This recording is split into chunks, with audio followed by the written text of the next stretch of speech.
Nairobi, capitale du Kenya. Bien loin de son image de joyau touristique, le Kenya va illustrer dans les années 70 et 80 toute la désillusion qui succède, ici comme ailleurs, à l'euphorie des indépendances. Car, ici comme ailleurs, une oppressante réalité va se faire jour.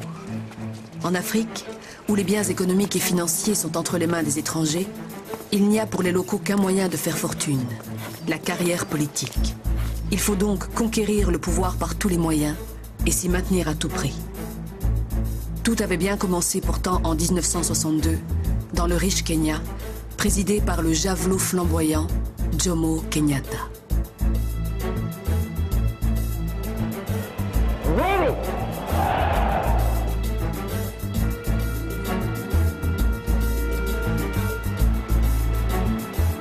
À la fin des années 50 et dans la décennie suivante, la grande majorité des pays africains ont acquis leur indépendance. Et pour y parvenir, leurs leaders n'ont pas tous choisi la même voie. Certains, comme Jomo Kenyatta et Julius Nyerere, ont négocié avec la puissance coloniale qui se retirait. D'autres se sont violemment opposés à cette même puissance par l'affrontement direct et la rupture. Land of freedom, toils of the brave and the sweat of the labor, toils of the brave which have brought results.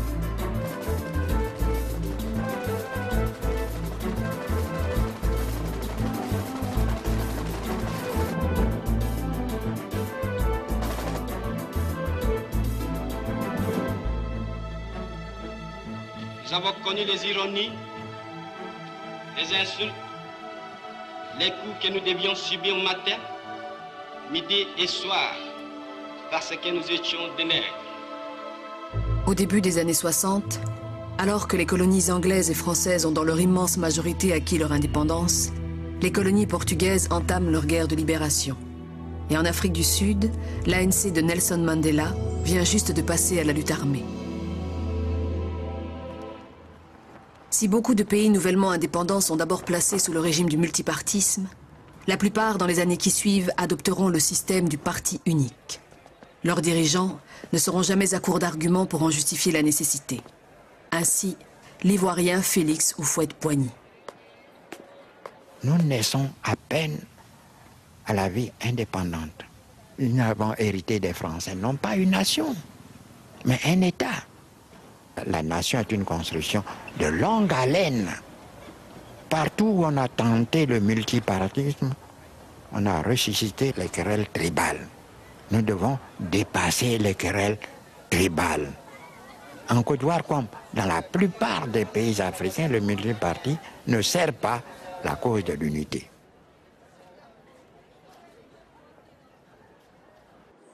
Le Sénégal est présidé depuis août 1960 par le poète Léopold Sédar Senghor, l'un des prestigieux fondateurs du concept de négritude, concept qui s'avéra notamment un instrument efficace pour la promotion de la culture noire.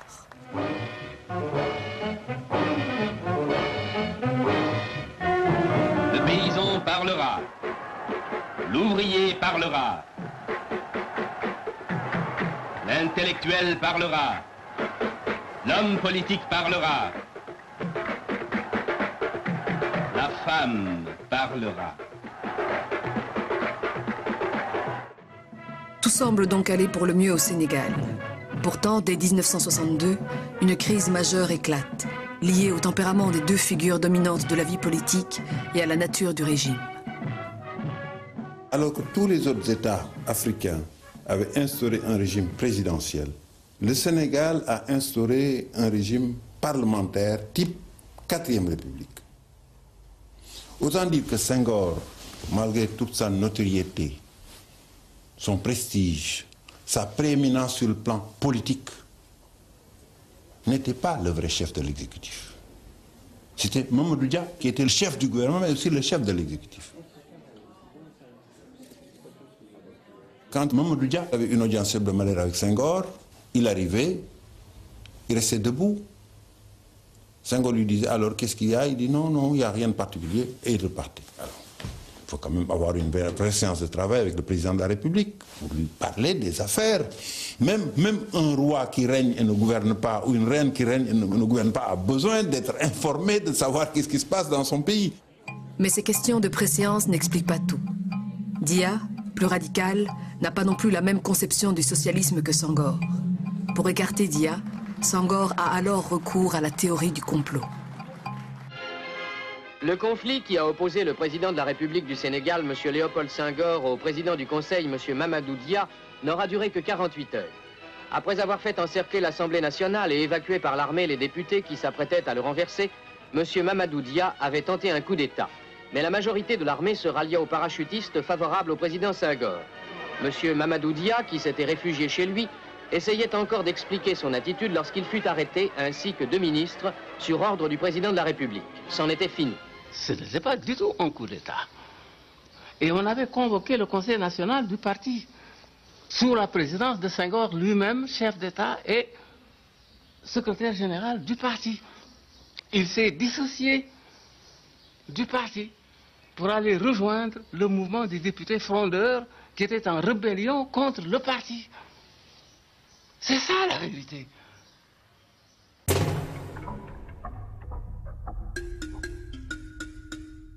Coup d'État prétexte ou réel, toujours est-il que Senghor instaure un régime présidentiel plus à sa main. Chef de l'exécutif, mais aussi chef de son parti, un parti socialiste au statut bien particulier.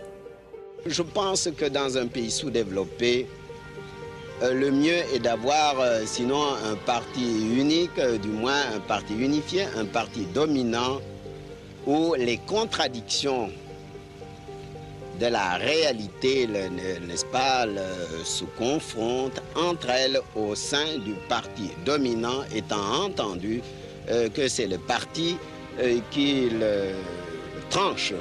La Constitution sénégalaise, telle qu'elle existait depuis 1960, était une constitution pluraliste. Même après le coup d'État manqué de Mamadou Dia, cette constitution est demeurée une constitution pluraliste. Mais par la force des choses, il n'y avait en pratique qu'un seul parti. Le parti du président Senghor.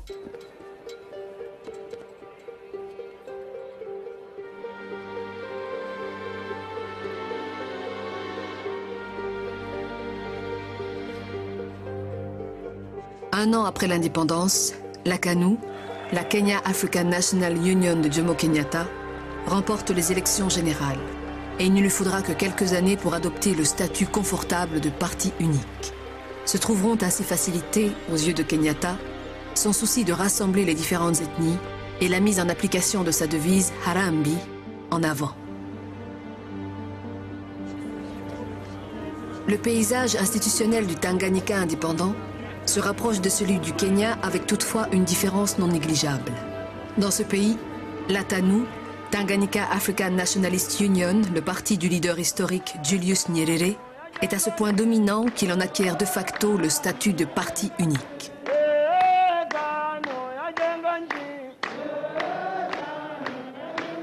In our own case here, it's going to be a question of having a choice to put people in power and take them out. And this is not going to be exercised by our people, this right. As long as they are going to, it's going to be TANU, the dominant party, versus some silly thing calling itself a party whose candidate has no chance at all.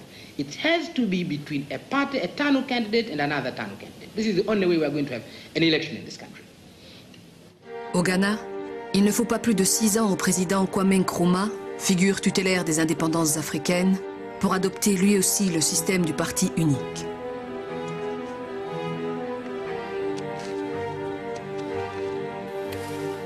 La situation économique du pays n'est pas bonne, affaiblie par l'effondrement des cours du cacao.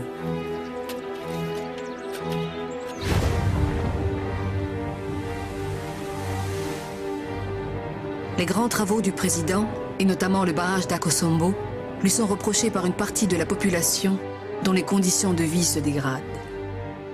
Certains y voient l'expression d'un culte de la personnalité qui n'est plus d'actualité.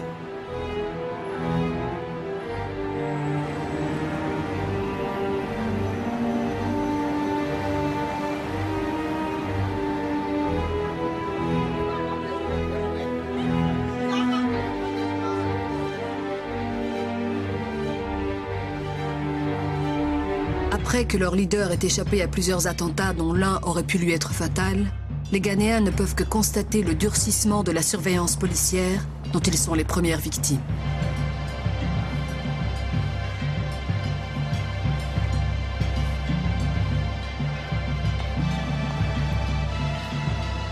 En 1966, c'est un coup d'État militaire qui renverse Nkrumah. La statue de Logassiefo, le rédempteur et père de la nation, est déboulonnée.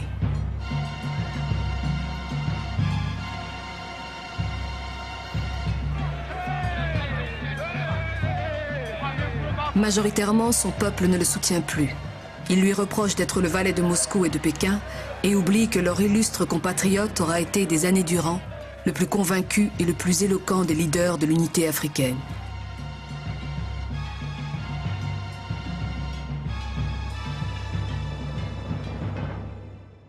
On pouvait expliquer le parti unique les premières années de l'indépendance, mais quand les crises politiques ont commencé à apparaître et que ces crises politiques est le reflet de divergences de points de vue d'intérêt, ça veut dire qu'il y avait de l'espace pour créer, de laisser se créer d'autres partis politiques. C'est ça qui ne s'est pas produit et c'est ça qui s'est traduit par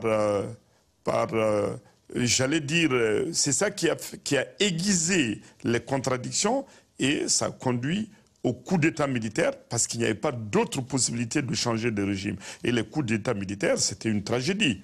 Parce qu'en Afrique, entre 1956 et l'an 2001, il y avait plus de 180 coups d'État et ça continue malheureusement encore. Ça veut dire que chaque fois que l'expression plurielle est bloquée, que la perspective de l'état de droit n'existe pas, il faut s'attendre en ce moment qu'il y ait des coups d'État et les coups d'État ne sont pas des solutions, surtout si ces coups d'État interviennent et que ceux qui le font s'inscrivent dans la dynamique de la culture unique et du parti unique.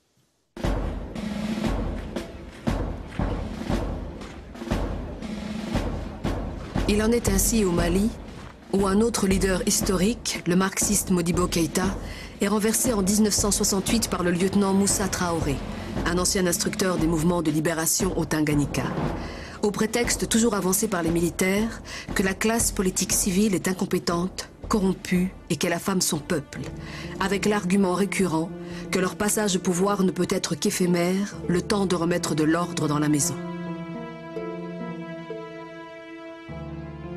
Quand il y a eu le coup d'État, il y a eu un acte fondamental qui était un peu la Constitution, qui, bien sûr, proclamait le multipartisme.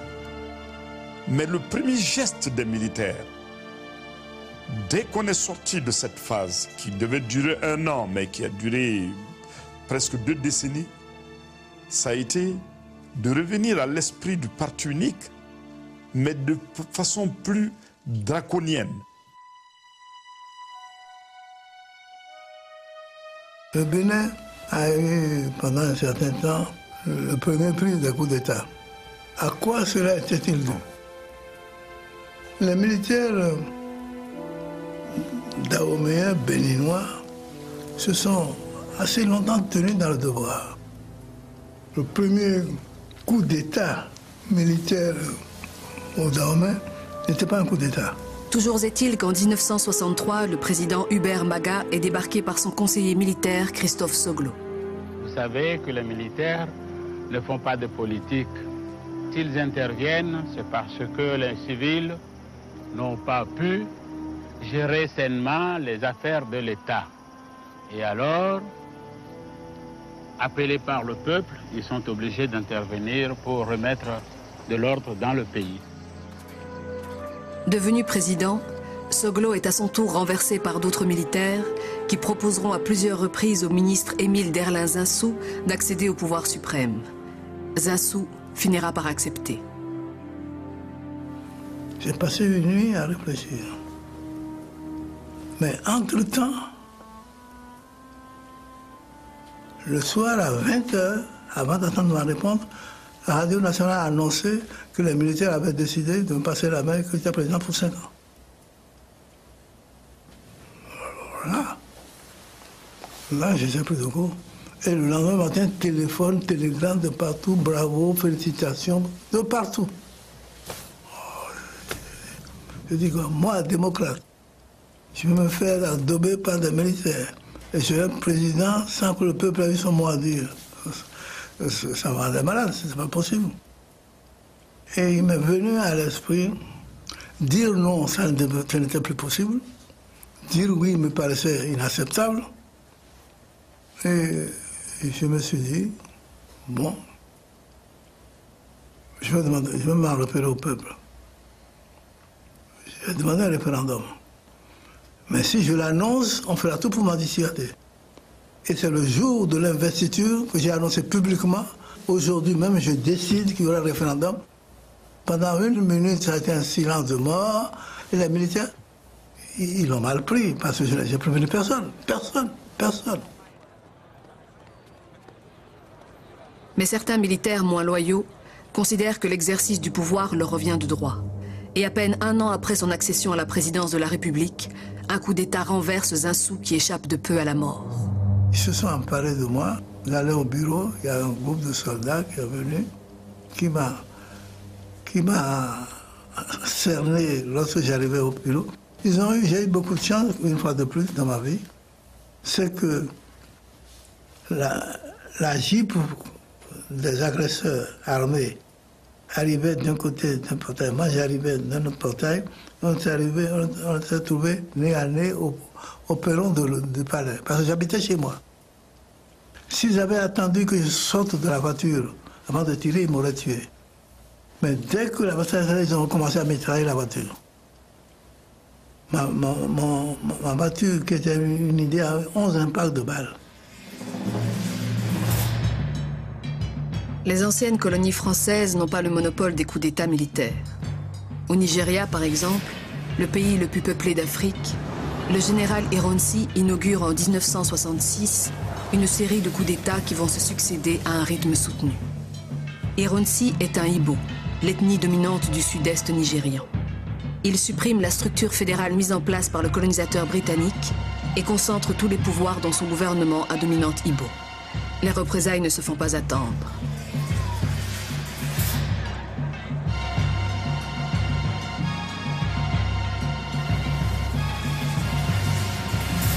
Mille Igbos sont assassinés et un autre militaire, Yakuba Gowon, renverse Ironsi.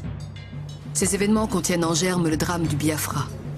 En 1967, les Igbos, forts du développement économique de leur région et stimulés par la découverte de gisements pétrolifères, créent l'État du Biafra et font sécession.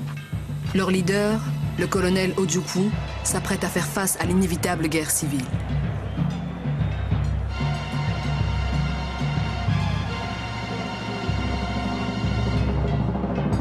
If civil war comes, and I do think it is imminent, you're quite right, it will for us be the price of freedom.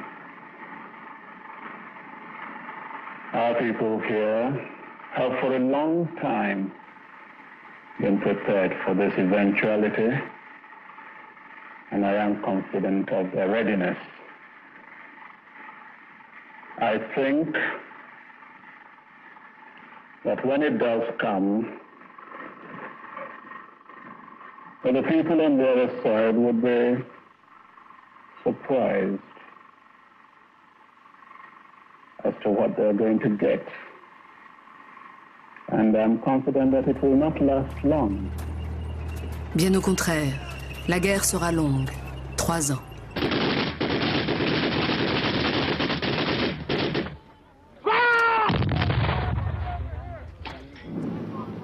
Elle sera longue et particulièrement meurtrière. Cette guerre qui ne veut pas dire son nom. It is definitely a police action, not a civil war. We're trying to, crush a rebellion. Just trying to crush a rebellion and restore the country to its normal self. This fight is, as I say, for keeping the country together, to keep this country as one united country.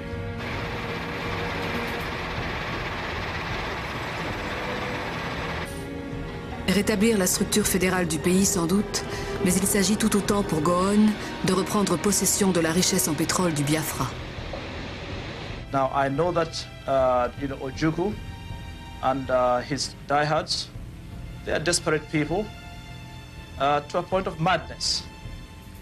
And I'm quite convinced if it gets to the point whereby they think they are losing, that they've lost everything, they probably will go to that sort of scorched earth policy. The civil war for me was immoral. La guerre civile était pour moi complètement immorale. Elle n'était en rien justifiée. Elle avait été engagée par le pouvoir fédéral contre le Biafra sécessionniste. Mais qui étaient les Biafrais? Essentiellement des Ibo, qui avaient déjà subi 2 vagues de massacres. On les harcelait partout dans le pays. On les obligeait à quitter des régions où ils avaient autrefois connu la sécurité.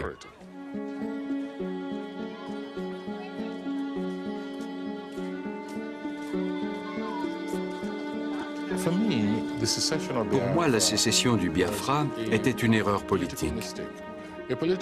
Les Biafrais auraient dû comprendre, compte tenu du contexte politique international de l'époque, qu'ils obtiendraient très peu de soutien. À mon avis, oui, c'était une décision purement tactique et une mauvaise décision. Mais ce n'était pas immoral politiquement parlant.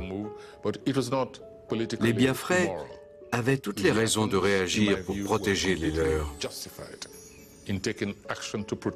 Seulement, leur méthode n'était pas la bonne. Alors j'ai écrit des articles critiquant le gouvernement fédéral d'être parti en guerre contre un peuple qui avait déjà souffert tant d'humiliations.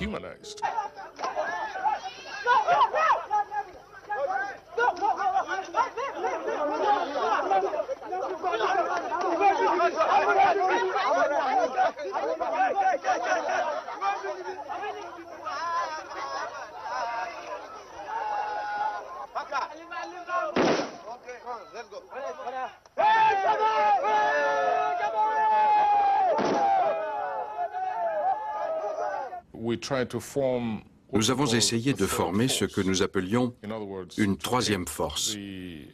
Nous voulions mettre fin aux dissensions entre le Biafra et la Fédération en créant une troisième entité, une troisième force. Je me suis rendu au Biafra pour tenter d'entrer en contact avec mes collègues, des écrivains et des politiques. J'ai vu Christopher Okigbo pour la dernière fois. Il venait du front. La guerre avait déjà éclaté. Engagé volontaire du côté biafrais, Okigbo meurt au combat à 35 ans. Il était l'un des plus grands poètes africains, celui qui a réussi la synthèse de la poésie occidentale, de la mythologie africaine et de la musique nigériane. J'ai vu d'autres personnes, certaines ont été exécutées par la suite, soit par les Biafrais, soit par le gouvernement fédéral, lors d'exécutions sommaires. À mon retour, on m'a arrêté et envoyé en prison pour 27 mois, dont 22 en isolement. Compte tenu de son manque d'organisation, la résistance biafraise est impressionnante. Mais le combat ne saurait être restreint au seul affrontement de fédéraux et de séparatistes. Les grandes puissances, l'Est comme l'Ouest et les États africains vont prendre position dans ce conflit. Étonnante distribution. Côté biafrais, la France, la Chine, la Tanzanie, le Gabon, la Côte d'Ivoire, la Zambie et Haïti.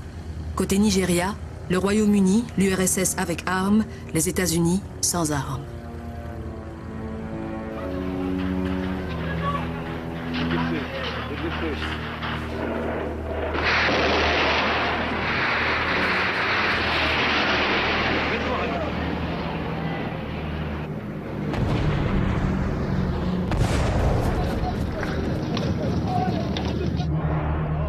La guerre tua 100 000 soldats, mais fit entre 500 000 et 2 millions de victimes civiles, parmi lesquelles de très nombreuses victimes d'une famine aggravée par le blocus du Biafra.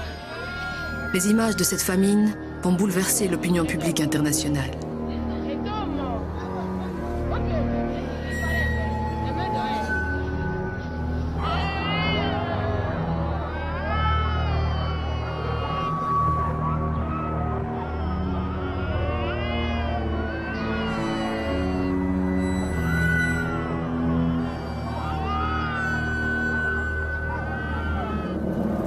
La guerre du Biafra se termine en 1970 par la défaite de l'armée biafraise, qui avant de se rendre, dans un geste de désespoir, met le feu à sa principale richesse, maintenant confisquée, les puits de pétrole.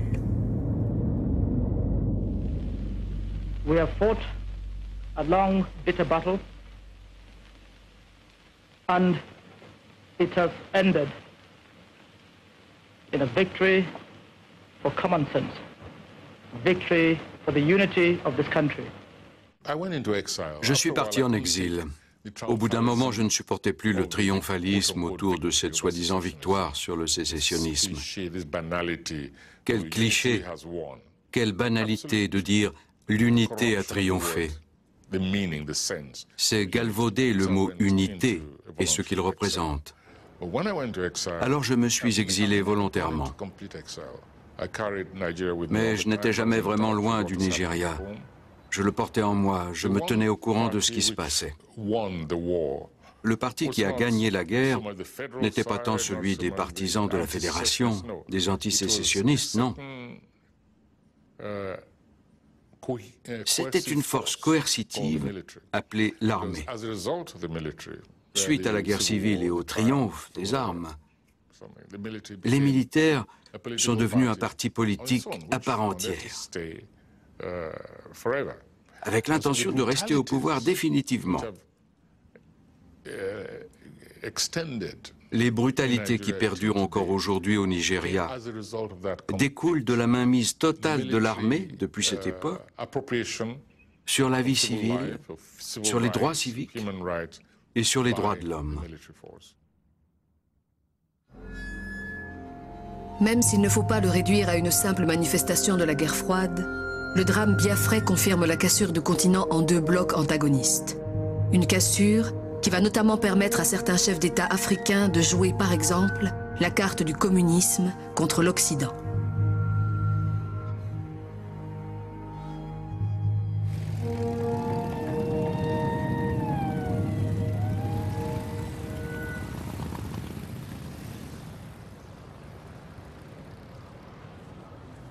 Il en est ainsi en Guinée-Conakry, où Sékou Touré ne recule devant aucun moyen pour séduire le bloc soviétique, y compris par l'invention d'une sorte de monstre institutionnel.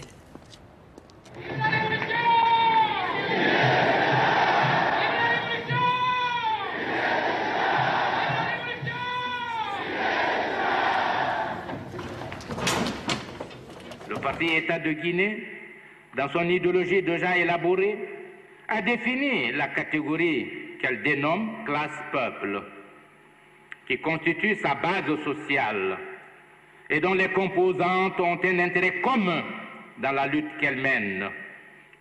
La classe-peuple, dans un régime révolutionnaire, exerce en conséquence le pouvoir et tous les pouvoirs pour préserver et affermir sans cesse la justice sociale.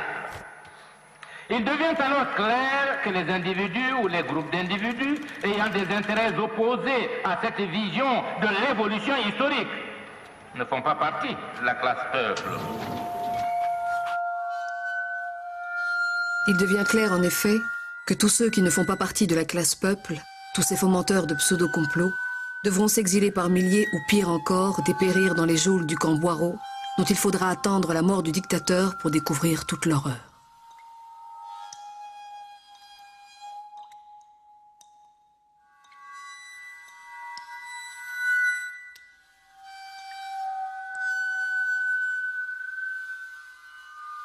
Autre dictature, officiellement de la même tendance marxiste, celle qui va se saisir de l'Éthiopie.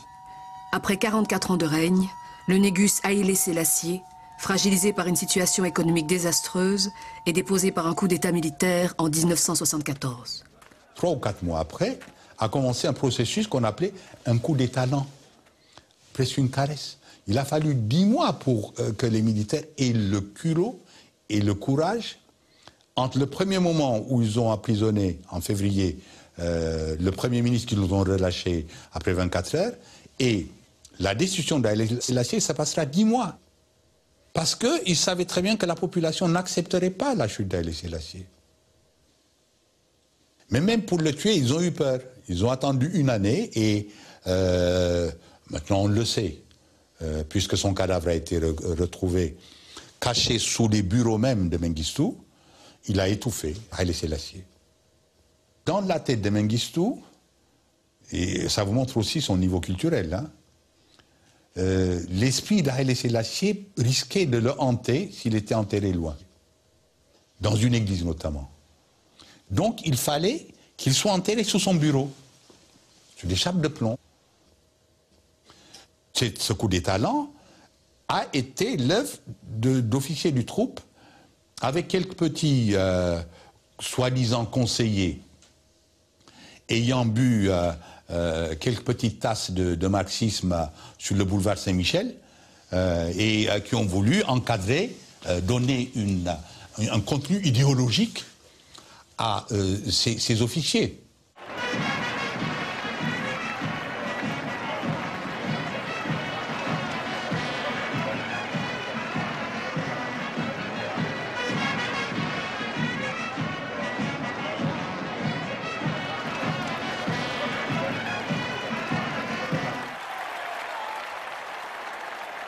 Les Éthiopiens ne l'ont jamais appelé le Négus rouge, ils l'appelaient Mengistu.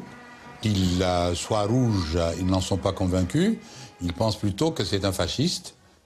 Un jour, sur ce qui est actuellement la place de la Mascale, de la Croix, où se déroule chaque année la procession de la conversion au christianisme en Éthiopie, qu'il avait baptisé place de la Révolution, pour dire qu'il allait terrasser tous les contre-révolutionnaires, il avait rempli une bouteille de sang, ou d'encre rouge, qu'importe, et en plein discours, devant des centaines de millions de personnes, il avait cassé la bouteille en la fracassant sur le trottoir pour dire que c'est comme ça qu'il va verser le sang des contre-révolutionnaires.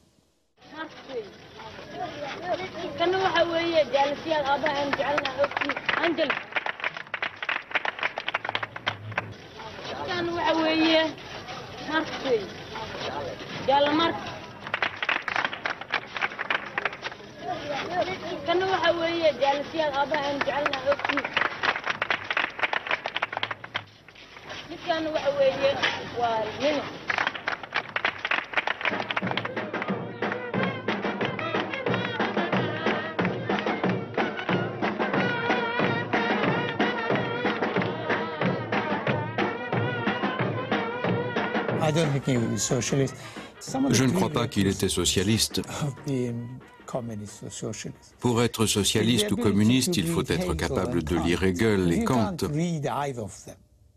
Si vous n'avez jamais lu ni l'un ni l'autre, comment pouvez-vous vous dire communiste? Le marxisme, le communisme, toutes ces idéologies en isme exigent une érudition bien supérieure à celle de Siad Barré. Il avait quelques grands principes en tête. Il voulait faire sortir la Somalie de ce qu'il considérait, entre guillemets, comme de la barbarie, et instaurer une structure d'État. Et ça a très bien fonctionné pendant quelques années. Siad Barré est connu pour ça. Les premières années, tout a bien marché. Mais après, il est devenu comme une poule qui, au lieu de laisser son œuf donner naissance à un poussin, préfère le manger. Le pays s'est dévoré lui-même. A Naked Needle, une aiguille nue, est le deuxième roman de Noureddin Farah, celui qui va précipiter son destin alors qu'il voyage en Europe.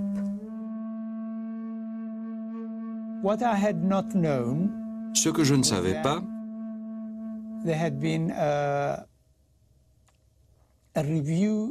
c'est qu'une critique avait paru dans le London Sunday Times, dans laquelle le journaliste avait écrit « Noureddin Farah se moque du dictateur somalien et du socialisme en général ». De plus, il décrit la corruption à l'intérieur du pays.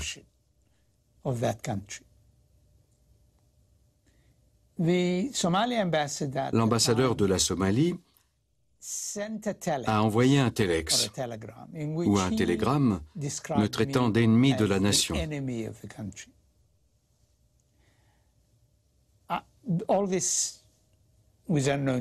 Je n'étais au courant de rien de tout cela. Je suis arrivé à Rome, j'ai appelé mon frère pour lui demander de venir me chercher à l'aéroport et il m'a dit « Apparemment, tu n'as pas entendu la nouvelle. »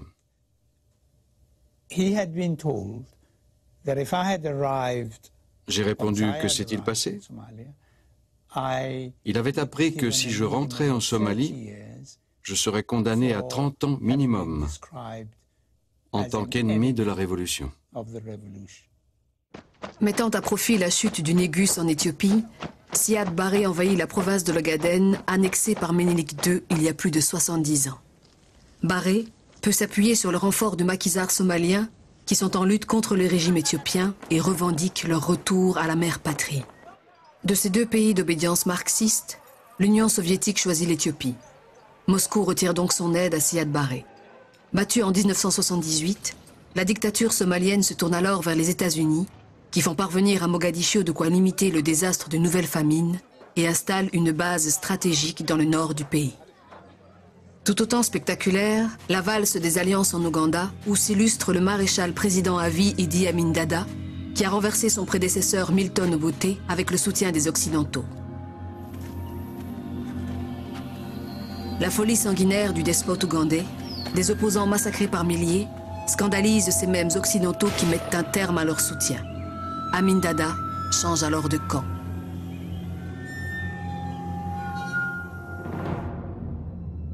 De nombreux autres chefs d'État jouent résolument la carte de l'Ouest contre l'Est.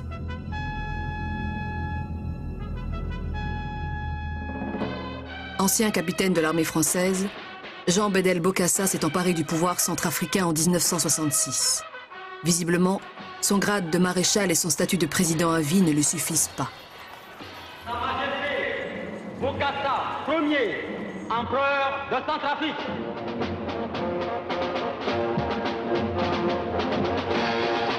Bokassa a calqué point par point la cérémonie de son couronnement sur celle qui avait sacré Napoléon Ier.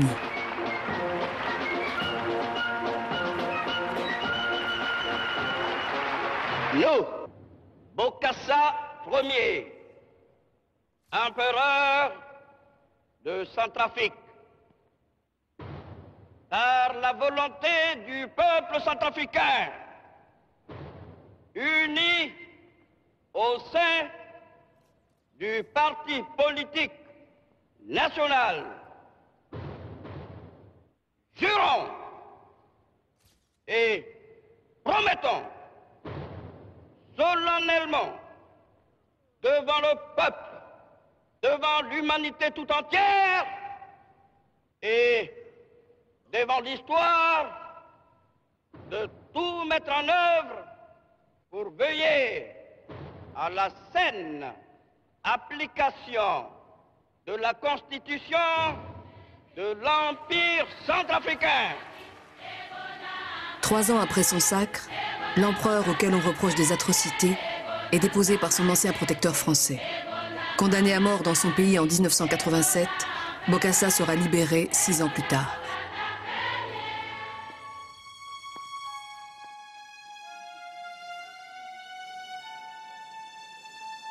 C'est en pratiquant une chasse impitoyable aux communistes ou aux pseudo-communistes que le colonel Mobutu a su gagner très tôt les faveurs du monde occidental.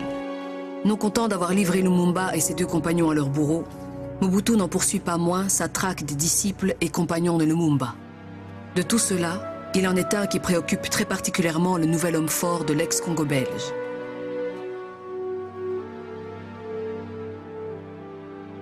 Il se nomme Pierre Moulélé. Ancien ministre de Lumumba, Moulélé est considéré par certains, et notamment Mobutu, comme le second souffle du leader assassiné. Moulélé prend la tête d'un mouvement révolutionnaire qui s'appuie sur le monde paysan et remporte d'importantes victoires.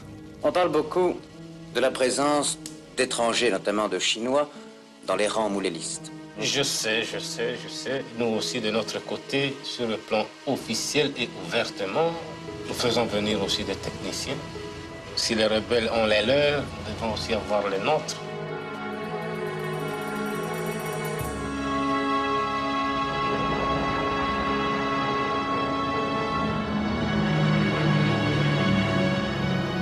La rébellion mouléliste, que beaucoup d'historiens considèrent aujourd'hui comme la première grande insurrection paysanne de l'Afrique indépendante, et qui appliquait de façon originale les principes du marxisme-léninisme et plus encore du maoïsme, sera finalement un échec.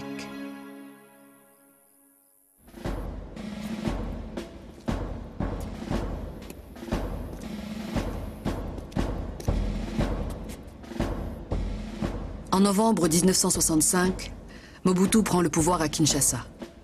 Le nouveau chef de l'État accentue la pression sur la rébellion de Moulélé.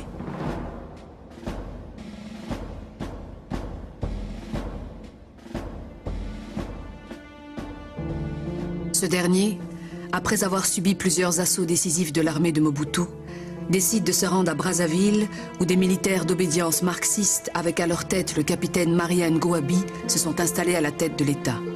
Moulélé vient chercher ici des armes et du matériel qui lui permettraient de poursuivre son combat. En tant que ministre des Affaires étrangères, je me suis rendu à Brazzaville et avec Mariane Gouabi, nous avons discuté de l'arrivée ici de Moulélé. Il y a une certaine tension au niveau de Brazzaville parce que nous savons que Moulélé va être assassiné si nous le laissons partir. Mais les militaires qui viennent de prendre le pouvoir et qui ne sont pas encore bien installés ont peur de la réaction que peut avoir le maréchal Mobutu si on ne lui livre pas Moulélé. Et au nom de la République, puisque j'avais tout le pouvoir de la part de Mobutu, nous avons signé des accords pour que Moulélé revienne ici à Kinshasa. Ce qui se passe à Kinshasa, nous allons simplement apprendre que Moulélé a été assassiné, mais sans trop d'autres détails. Voilà moi ce que je peux dire de la disparition de Pierre.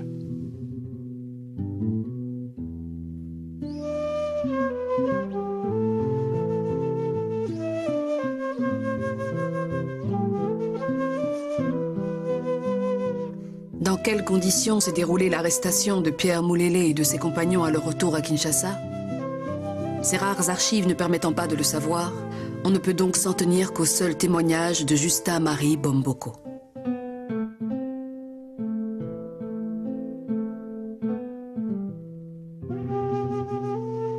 Quand je suis arrivé avec Moulélé à Kinshasa, j'ai constaté une certaine grogne au sein de l'armée, de la part de certains officiers.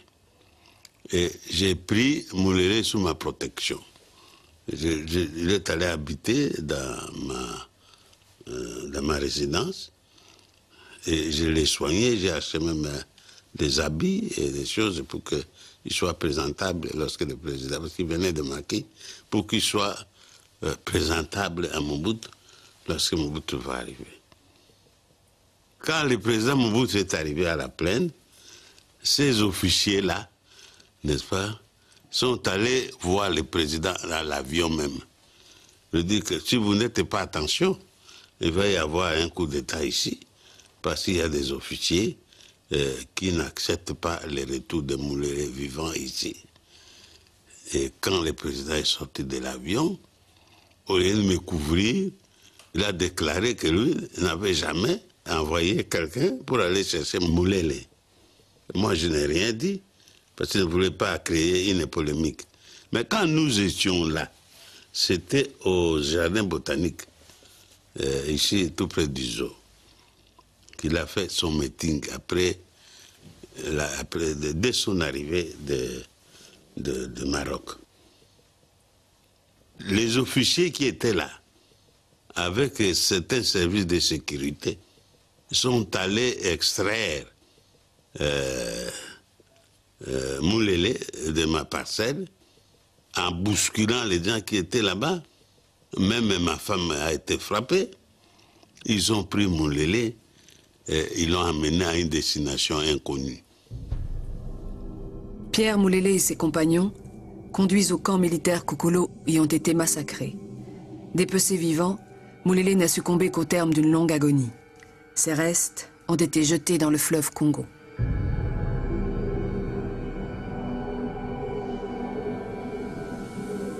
L'invocation de l'authenticité et de la tradition peut être bien utile dans certaines circonstances.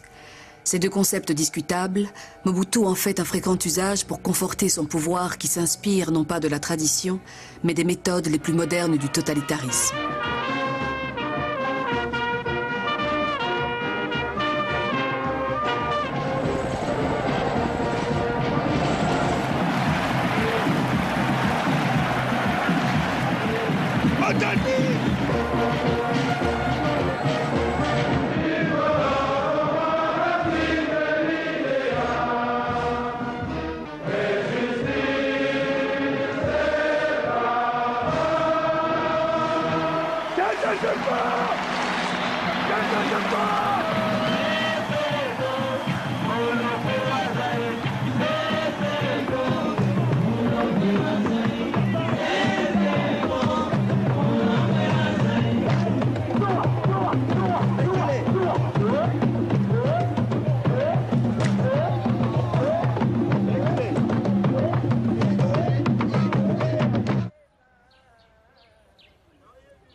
Aujourd'hui encore, les discours de Mobutu Sese Seko résonnent dans le vieux stade Tata Raphaël de Kinshasa comme l'insolente affirmation d'un total déni de démocratie.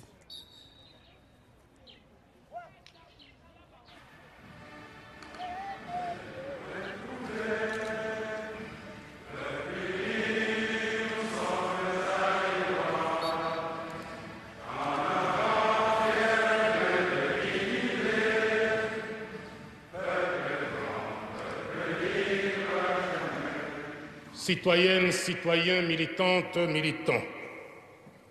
Démocratie libérale, démocratie populaire, régime parlementaire, régime présidentiel, régime parlementaire à bipartisme, régime parlementaire à multipartisme, parti de gauche, parti de droite, extrême gauche, extrême droite, centre-gauche, centre-droit, centre tout court, bipartisme souple, bipartisme rigide.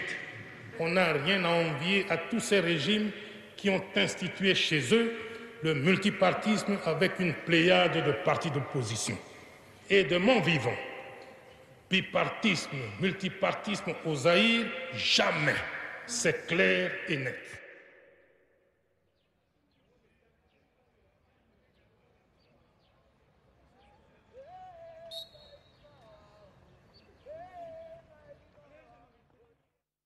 Le multipartisme et sa pertinence ne sont pas d'actualité dans les colonies portugaises qui mènent depuis 1961 leur guerre de libération.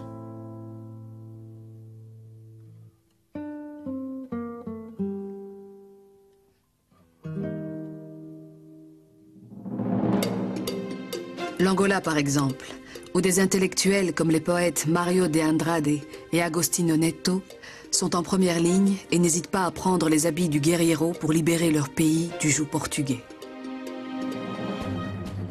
Ils ont créé un mouvement, voilà, ils se sont, parce qu'il fallait un mouvement.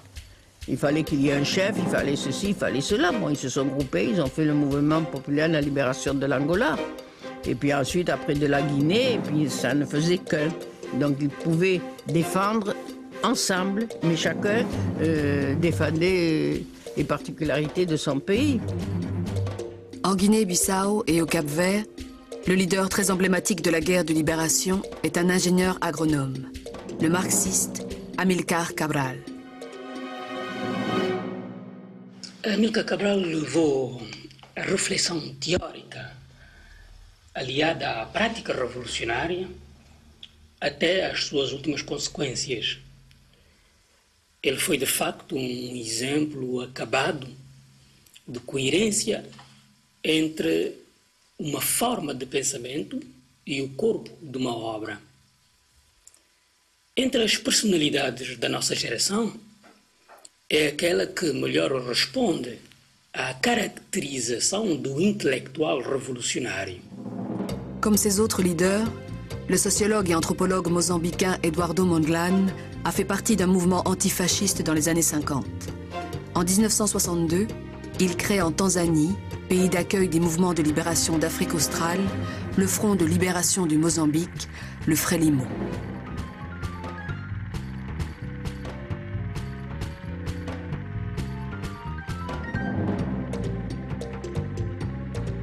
Sept ans plus tard, le docteur Mondlane est assassiné à Dar es Salaam, en Tanzanie, en ouvrant un colis.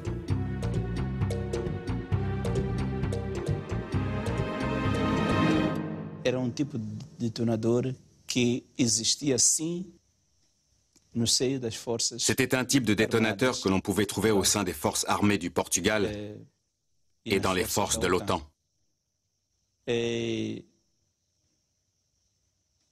Também disseram que as pilhas que foram utilizadas. On a dit également que les piles venaient du Japon et qu'elles auraient fait partie d'une cargaison à destination de Beira, au Mozambique. Comprados num lote que veio para Beira, lote que veio para Moçambique, mas depois ce lot, je ne sais pas s'il a été acheminé directement à Beira ou s'il a d'abord été déchargé à Lourenço Marques, puis à Beira. Portanto, foi possível perseguir o rastro. En tout cas, il a été possible de suivre jusqu'à Beira le parcours du matériel destiné à l'assassinat d'Eduardo Mondlane. Utilizado para o assassinato até a Beira.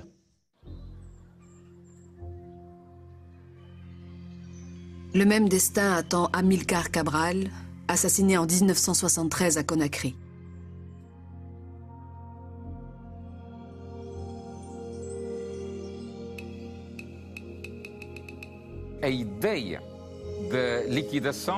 L'idée d'éliminer physiquement Amilcar Cabral n'était pas récente. Elle existait déjà depuis quelque temps. Mais elle ne s'est concrétisée qu'à partir du moment où le PAIGC a été infiltré. Et ce, grâce à l'utilisation de certaines méthodes.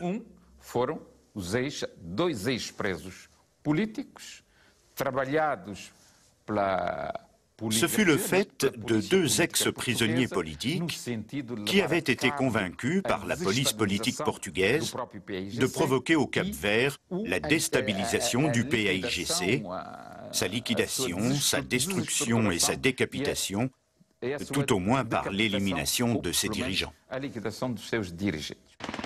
Les guerres de libération sont un des éléments qui ont provoqué à Lisbonne la chute du régime dictatorial qui avait survécu à la démission et au décès de son fondateur, Antonio de Oliveira Salazar.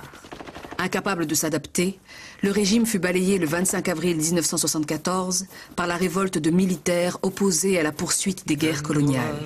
C'est la révolution des œillets.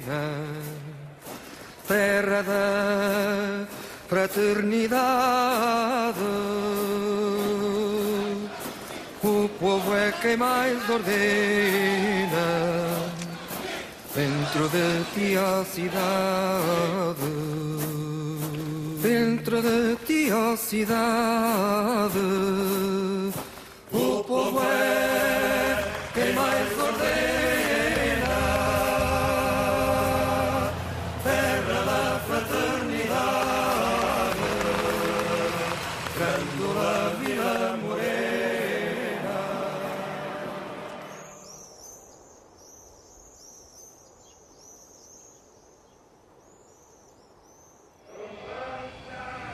L'heure de l'indépendance est venue pour les colonies portugaises, et notamment en juin 1975 pour le Mozambique et son premier président, Samora Machel, compagnon de lutte d'Eduardo Mondlane et son remplaçant à la tête du Frelimo.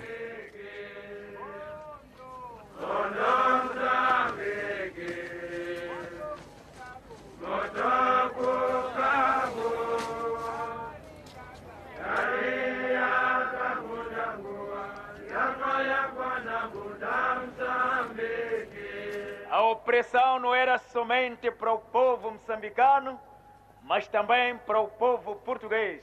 É por isso que o triunfo da luta do povo moçambicano é também uma vitória, é também o triunfo do povo português. Samora Machel já tinha aprendido do Mondlane. Samora Machel avait beaucoup appris de Mondlane, qui avait des idées socialistes, mais c'était dans le cadre de la lutte pour l'indépendance. Il en allait de même pour le Frélimo, qui n'a jamais soutenu ni l'Union soviétique, ni la Chine, quand il y a eu conflit entre les deux pays. Pas plus qu'il n'a choisi entre la Chine et Cuba lorsqu'il y a eu des dissensions idéologiques importantes entre eux. De même, pour les Yougoslaves, quand les Chinois les traitaient de révisionnistes de gauche. Quando a Jugoslávia era chamada pelos chineses revisionista da esquerda, e pronto. Então, isso também aprendemos de Mondlane. Nous avons appris cela de Mondlane, qui avait condamné l'invasion de l'Union soviétique en Tchécoslovaquie. Contra a Tchecoslováquia. Et nous sommes ainsi restés indépendants. Assim, independentes. E 25 de junho, choramos de alegria. É ou não é? Por quê? Por causa da palmatória? Não, não. Por causa de Cavalo Marinho? Não, não. Porque estávamos tristes? Não. Por quê? Por quê? Por quê? Por quê? Assim estamos livres. A coisa mais bela que há na vida de um homem é viver livre, é viver independente, é ou não é?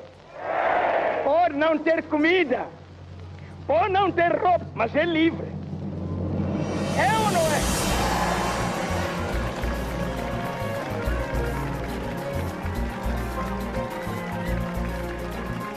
Les indépendances s'enchaînent. En novembre de la même année 1975, Agostinho Neto proclame celle de l'Angola. A luta continua, a vitória é certa! A vitória é certa!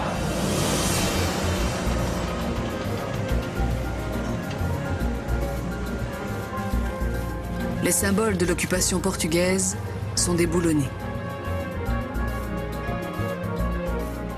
Les militaires de l'ancienne puissance coloniale cèdent la place aux Angolais et se retirent avec pour la majorité d'entre eux la lassitude et ce sentiment de gâchis qui les a conduits à renverser le régime salazariste.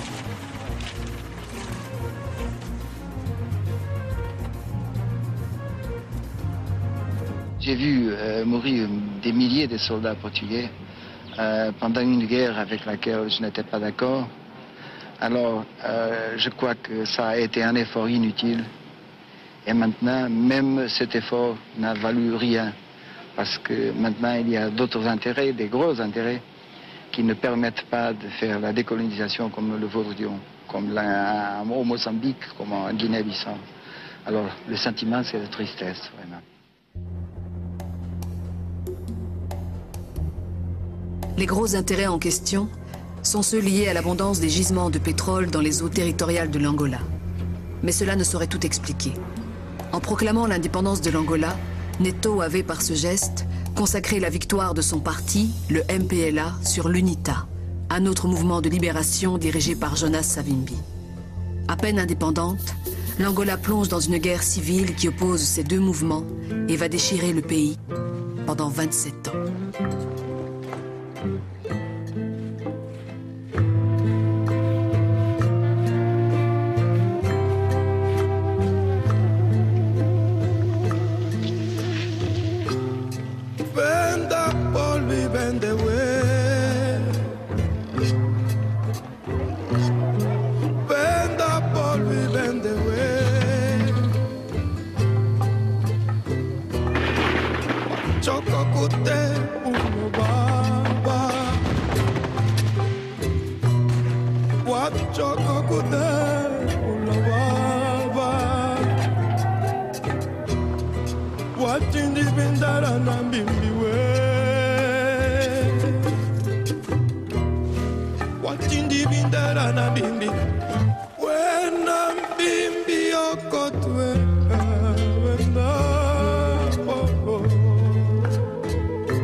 Il reste, en 1975, deux pays d'Afrique où les Noirs subissent encore le joug de la ségrégation. La Rhodésie du Sud et bien sûr l'Afrique du Sud.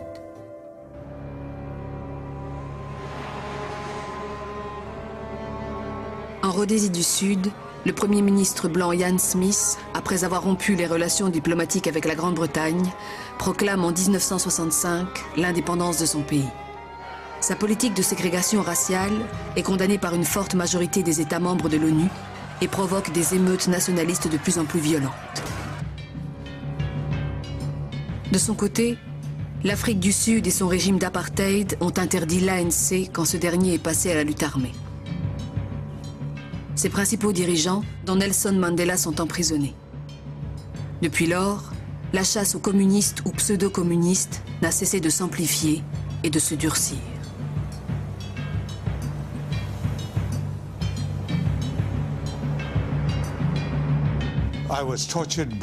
J'ai été battu et torturé à main nue et à coups de matraque ou d'autres instruments. On m'a envoyé des décharges électriques. On m'a forcé à rester debout sans dormir ni bouger. On m'a déshabillé et à un moment on m'a suspendu à la fenêtre par les chevilles. On m'a fait subir une torture considérée comme l'une des plus brutales à l'époque. On a posé mon pénis sur une table et on l'a frappé avec une matraque.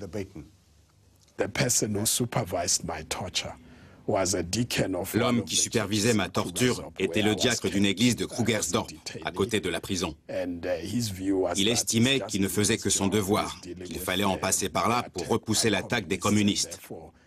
Il venait 8 heures par jour surveiller les opérations et il repartait en s'assurant que je restais debout le reste du temps. Le lendemain, il revenait et ça continuait.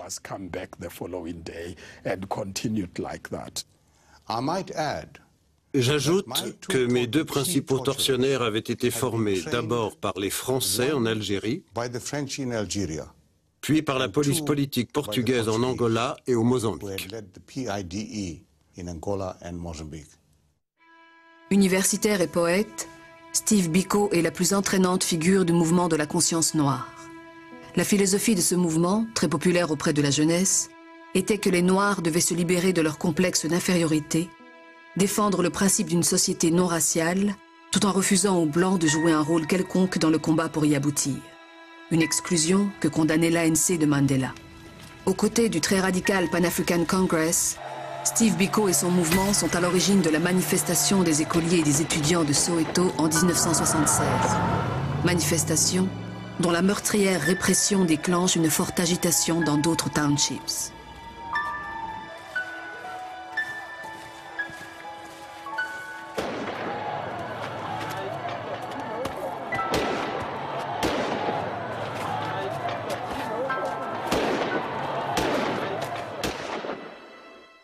Steve Biko est arrêté le 18 août 1977. Le gouvernement soupçonnait depuis toujours Steve Biko de collaborer avec l'ANC. Et bien sûr, le gouvernement voulait que cela cesse. La police sud-africaine l'a donc assassiné. Je dis bien assassiné. Ce qui s'est passé, c'est qu'il s'est fait arrêter en voiture avec un collègue. La police aurait trouvé des traces de l'ANC dans la voiture et il a été jeté en prison à Port Elizabeth. Au bout de quelques jours, il a commencé à se plaindre. Il se sentait mal et il était désorienté. On a fait venir des médecins qui travaillaient pour la police. Ils ont dit que tout allait bien et que les policiers pouvaient le transférer à Pretoria, comme prévu.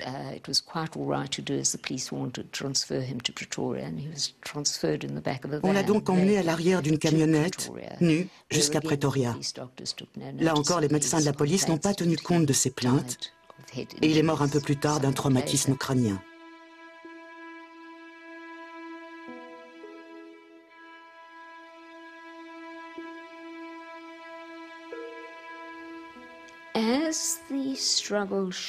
À mesure que la lutte en Afrique du Sud prenait de l'ampleur et que les États voisins devenaient indépendants, l'Afrique du Sud a commencé à exporter sa violence au-delà de ses frontières.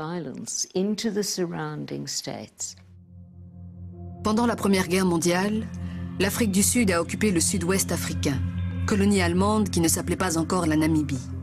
Dans les années 60, le gouvernement de Pretoria a refusé de rendre son mandat de tutelle aux Nations Unies et en 1976 attaque militairement l'Angola pour détruire la SWAPO, le mouvement de libération de la Namibie qui y avait installé sa base arrière.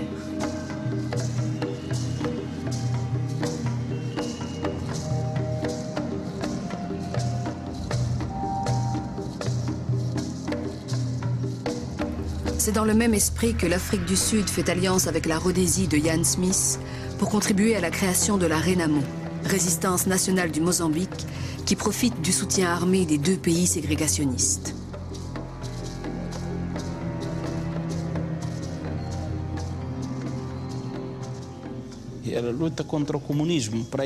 C'était une lutte contre le communisme. Pour eux, ce n'était rien d'autre qu'une tentative de l'Union soviétique de prendre le pouvoir en Afrique et de conquérir les endroits stratégiques à l'aide de ce mouvement de libération qui n'était à leurs yeux qu'un mouvement terroriste. Ce slogan a convaincu certaines personnes crédules. Voilà pourquoi, si on interroge ceux de la RENAMO, ils vont dire qu'ils sont des héros qui se sont battus pour la démocratie. Alors qu'ils étaient soutenus par le régime de l'apartheid, le régime le plus ignoble d'Afrique. Ils osent dire qu'ils se battaient pour la démocratie.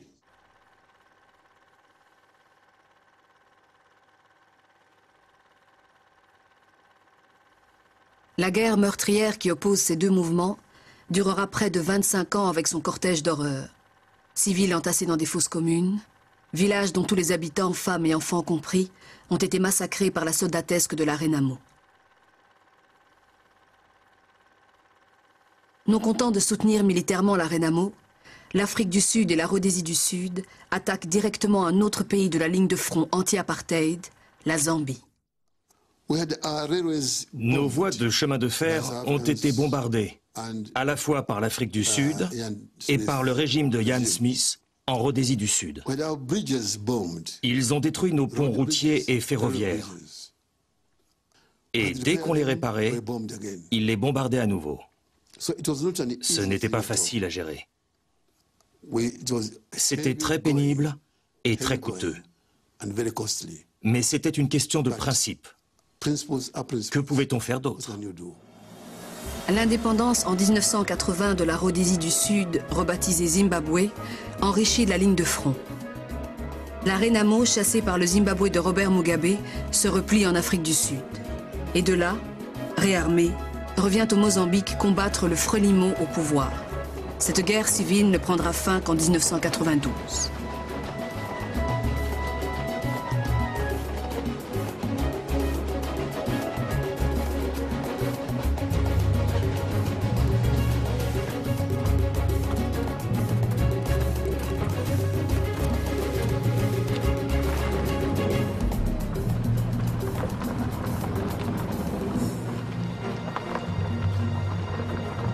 Estes quem são?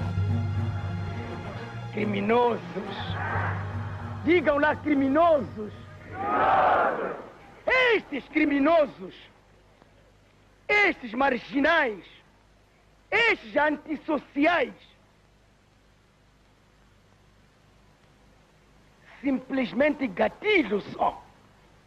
São gatilhos só. Bandidos. Bandidos armados, ladrões armados.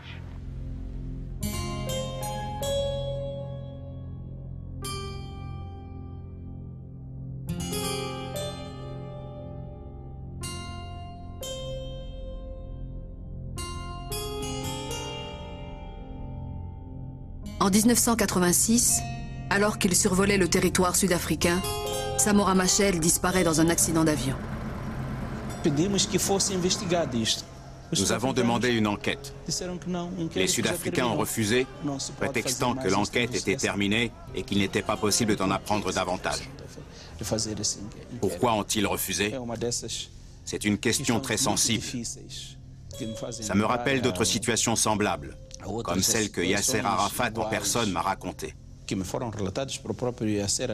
Un avion dans lequel il se trouvait aurait été dévié de la même manière, mais il a eu la chance d'atterrir dans le désert.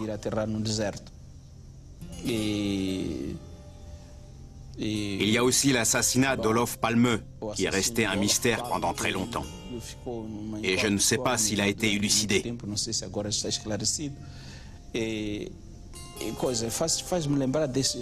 Ça me rappelle ce genre de choses.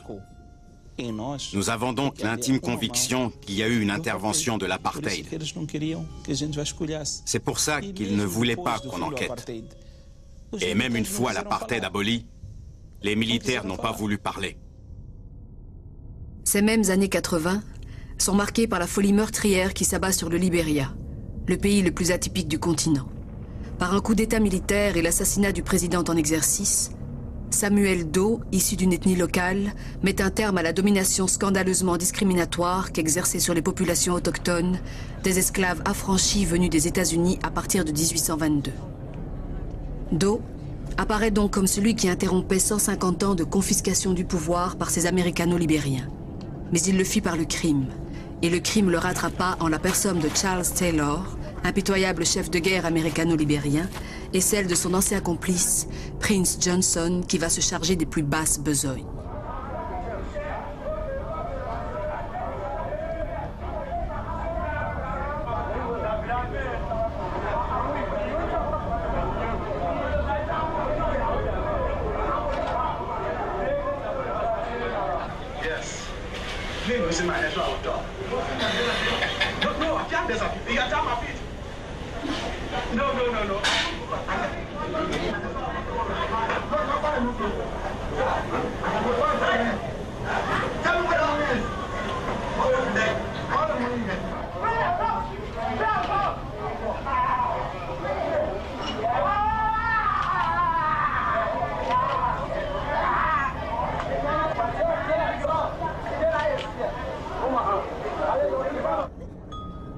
L'assassinat de Doe marque le début d'une atroce guerre civile qui révèle aux yeux du monde la figure écœurante et pathétique de l'enfant soldat. Toujours placé en première ligne, abruti par la drogue et manipulé par des chefs aux arguments d'un tribalisme vicieux et par des promesses sans lendemain.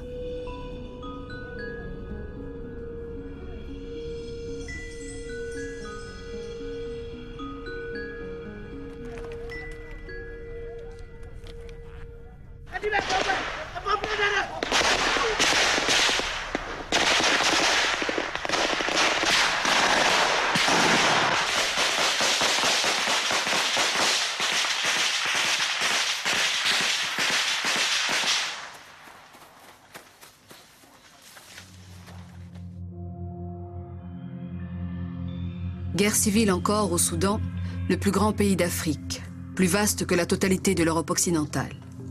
Comment ne pas comprendre alors les interrogations que fait naître dans une telle immensité l'existence même d'un pouvoir centralisé? Depuis des décennies, le Sud-Soudan chrétien s'oppose au lointain pouvoir musulman de Khartoum.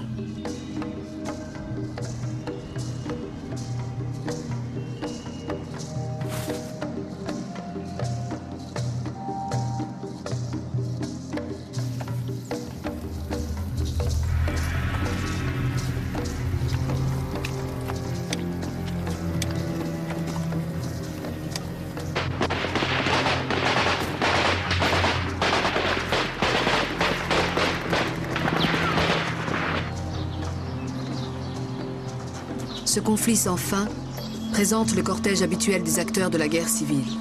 Enfants soldats, militaires surexcités, prisonniers torturés, et cette éternelle victime de combat dont la raison lui demeure incompréhensible, le paysan, anéanti par la famine.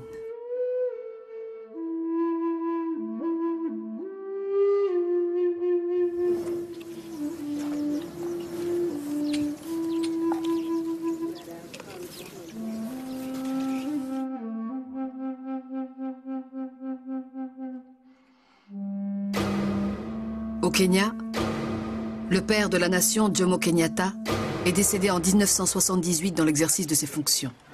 Son vice-président, Daniel Arap Moi, lui succède pendant quasiment un quart de siècle. Sa bonne image internationale ne saurait dissimuler que sur le plan intérieur Moi mène une politique implacable avec un double objectif.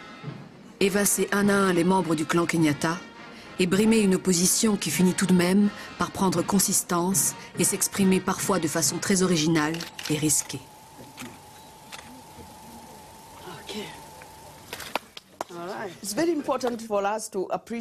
Il est important pour nous de souligner qu'au début, on n'avait pas l'intention de se battre pour instaurer une démocratie. On ne cherchait pas à destituer qui que ce soit. On voulait simplement planter des arbres. Mais pour cela, il fallait éduquer les gens. Il nous a paru nécessaire d'instruire les femmes pour qu'elles s'investissent, pour qu'elles ne se contentent pas de planter les arbres, mais qu'elles s'assurent aussi de leur croissance. Par ailleurs, on s'est rendu compte qu'il fallait essayer d'expliquer comment l'environnement avait été détruit. Pourquoi les rivières s'assèchent? Pourquoi n'avons-nous pas assez de bois?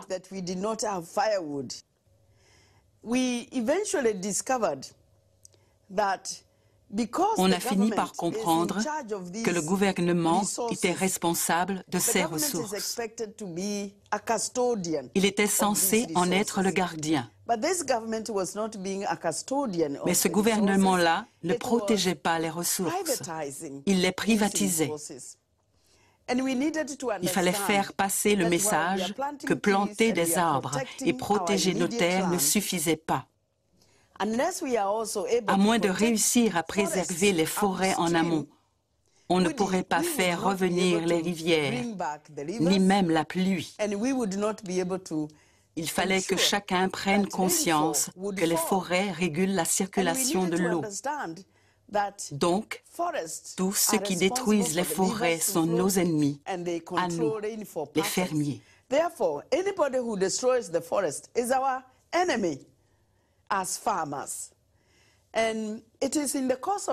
On a ainsi entrepris d'éduquer les femmes pour qu'elles comprennent le lien de cause à effet entre leur mode de vie et ce qui se passait en amont, notamment dans les montagnes et les forêts.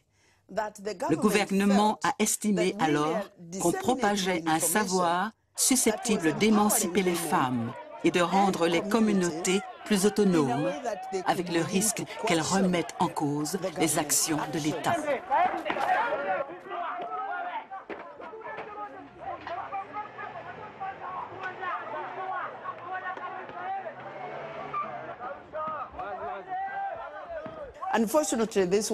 Malheureusement, le sang a coulé.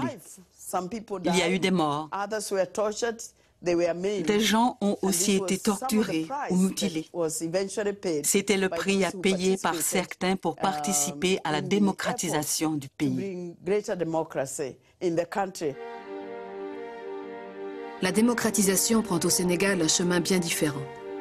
À la suite d'une contestation étudiante durement réprimée, le président Senghor a tiré la conclusion qu'il lui fallait assouplir son exercice trop solitaire du pouvoir. Il crée un poste de Premier ministre, confié à Abdou Diouf, instaure un multipartisme limité mais réel et prépare avec soin sa succession. En août 1977, il me demande de venir le voir à Verson. Entre-temps, il avait fait modifier la Constitution, article 35, en 1976, qui, en cas d'empêchement, de décès, de démission du président de la République, le Premier ministre en fonction termine le mandat. Il me dit, voilà ce que je veux faire. Je t'ai dit que je voulais faire de toi mon successeur et c'est pourquoi il y a cet article 35. Maintenant, je vais me présenter au suffrage des électeurs en février 1978. Et si je suis élu, je compte partir en novembre 1981. Et à ce moment-là, tu continueras, tu t'affirmeras et tu te feras élire après. Et finalement, il est parti plus tôt que prévu. Il m'avait dit novembre 1981 et finalement, il est parti le 31 décembre 1980. Monsieur le Premier Président, après y avoir mûrement réfléchi, j'ai décidé de me démettre de mes fonctions de président de la République. La Cour suprême est la gardienne vigilante de notre Constitution. C'est pourquoi j'ai l'honneur, Monsieur le Premier Président, de remettre ma démission entre vos mains.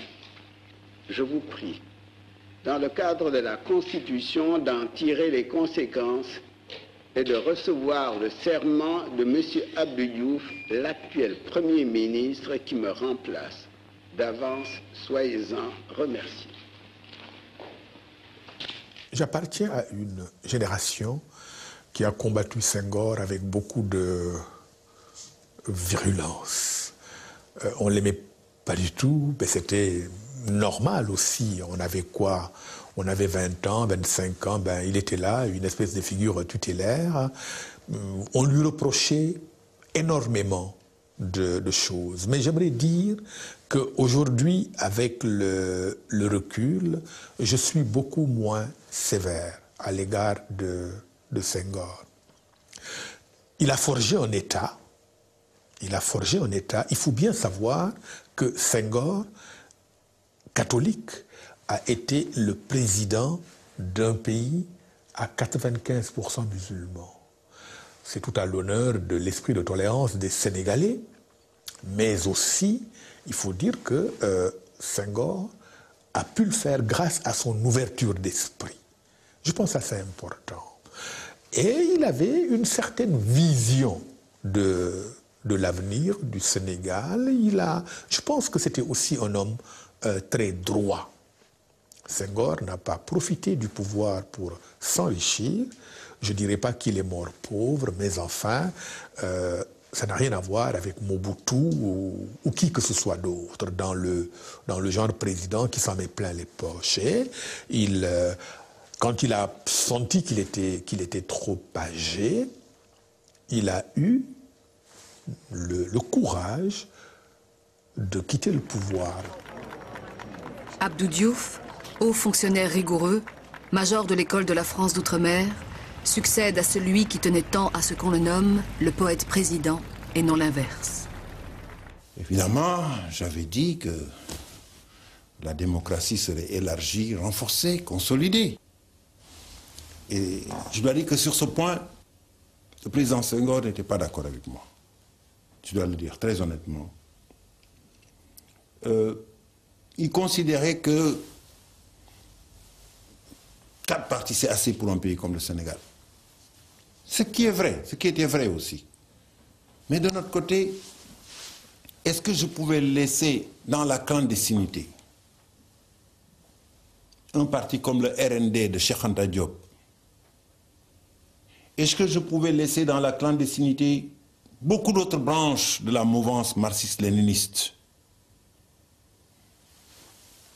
J'ai considéré que mon devoir, pour décrisper la situation, pour permettre au pays d'aborder les vrais problèmes et ne pas être toujours dans des guerres de politique politicienne ou dans des tentations de répression parce que tel parti non autorisé s'est réuni alors qu'il ne devait pas se réunir, j'ai dit la meilleure solution, c'est d'ouvrir le multipartisme intégral et je l'ai fait. Dans 2 pays frontaliers de l'Ouest africain, ce sont paradoxalement 2 militaires qui vont tenter d'ouvrir les voies d'une démocratie directe. Au Ghana, le coup d'État du capitaine d'aviation Jerry Rawlings en juin 1979 ne ressemble à aucun autre. C'est une véritable révolution populaire que déclenche le jeune militaire. En septembre, il organise des élections et remet le pouvoir aux civils. 2 ans plus tard, Rawlings revient au pouvoir et pendant 11 ans dirige le Conseil national provisoire de défense sans briguer le poste de président.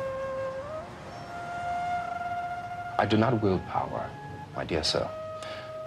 I am just an ordinary citizen, like any other citizen of this country, with the same yearn, with the same crave that any ordinary man anywhere shares, the same aspirations, you know, to realize the creative potentials in any being. Hello? You better shut up when I'm talking, okay? Hello, listen. I'm talking about planters, not diggers. But you've got corn in your left hand. Jesus Christ. Okay. Now those of you with the sacks better watch out and feed us, okay?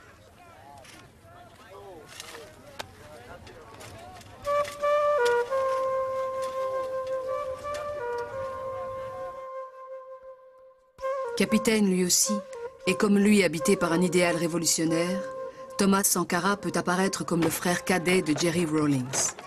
En 1983, dans son pays, la Haute-Volta, qu'il rebaptisera Burkina Faso, le pays des hommes intègres, Sankara prend la tête d'un conseil national de la révolution. Son but, donner aux Burkinabés les moyens de changer radicalement de vie.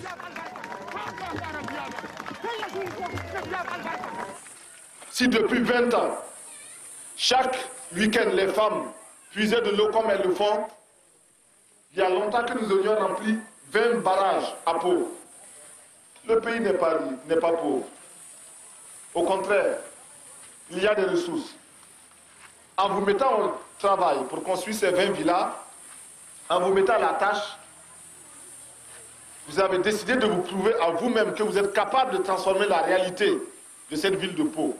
En effet, vous pouvez la transformer, cette réalité. Mais pour cela, il faut bannir de vos rangs les paresseux. Il faut bannir de vos rangs les féodaux, les équilibristes, ceux qui croient que ce chantier est pour eux l'occasion de devenir de petits patrons pour les élections futures. Tous ces gens, tout cela, il faut les mettre de côté. Il faut bannir de vos rangs les maris qui n'autorisent pas leurs femmes à aller sur les chantiers.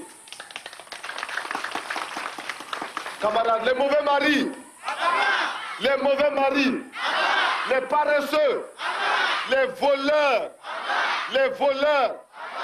les maris réactionnaires, les petits patrons, les grands patrons, les détourneurs de fonds, les voleurs, tout est ngaïnga.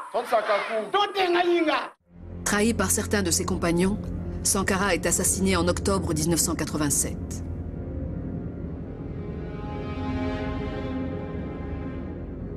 Et pendant que se déroulent tous ces événements des années 70 et 80, à Robben Island, les dirigeants emprisonnés de l'ANC tentent d'établir le contact entre eux et avec l'extérieur. Nous avons eu de la chance. Nous étions tous détenus ensemble en tant que prisonniers politiques. Ça nous a permis de travailler ensemble et de nous soutenir mutuellement. Nous avions pour mission d'établir la communication entre les prisonniers et avec le monde extérieur en déjouant les gardiens et la censure. Pour cela, on devait utiliser tout ce qui nous tombait sous la main.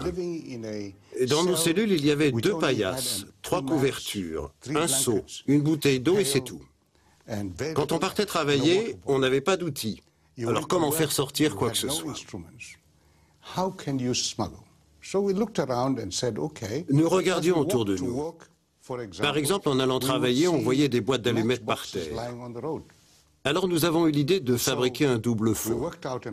Nous prenions 2 boîtes d'allumettes, on découpait un bout de l'une et on l'insérait dans l'autre pour créer un espace dans lequel on glissait de petits mots.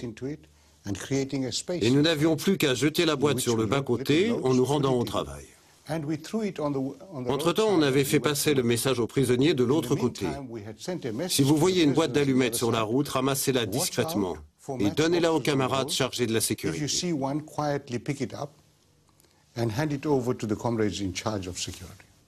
C'est comme ça que nous avons commencé à communiquer entre nous.